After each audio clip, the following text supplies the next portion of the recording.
ఉమ్మడి నెల్లూరు జిల్లా వ్యాప్తంగా ఈ సీజన్లో సరిగా వర్షాలు లేనప్పటికీ ఎగువన కృష్ణా మిగులు జలాలతో ఈ ఏడాది సోమశిల జలాశయం నిండు కుండను తలపిస్తోంది. అలాగే కండలేరు జలాశయం సైతం నీటితో కలకల్లాడుతోంది. సహజంగా నెల్లూరు జిల్లా వాతావరణ పరిస్థితులను గమనిస్తే అక్టోబర్, నవంబర్ మాసాల్లో మాత్రమే ఇక్కడ ఆశించిన స్థాయిలో ఈశాన్య రుతుపవనాల ప్రభావం వల్ల వర్షాలు కురుస్తాయి.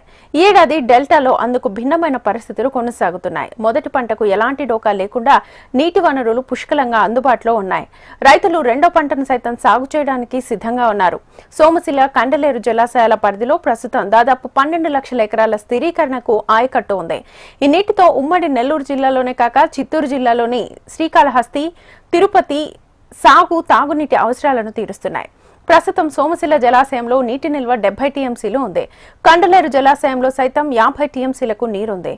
ఈ రెండు జలాశయాల్లో దాదాపు 120 టీఎంసీల నీరు అందుబాటులో ఉంది. ప్రస్తుతం కృష్ణానదిలో వరద ఉధృతి కొనసాగుతోంది. దీంతో కృష్ణానది వరద జలాలను కడప జిల్లాలోని ఆదినిమాయపల్లికి 23,600 క్యూసెక్కుల నీటిని విడుదల చేశారు.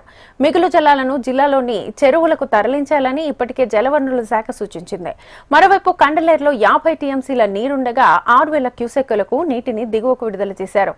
మరో 3 రోజుల్లో సోమశిల నీటి నిల్వ 74 టీఎంసీల మార్కును అధిగమిస్తుందని, వరద నీటిని దిగువకు విడుదల చేసే అవకాశం ఉందన్నారు అధికారులు.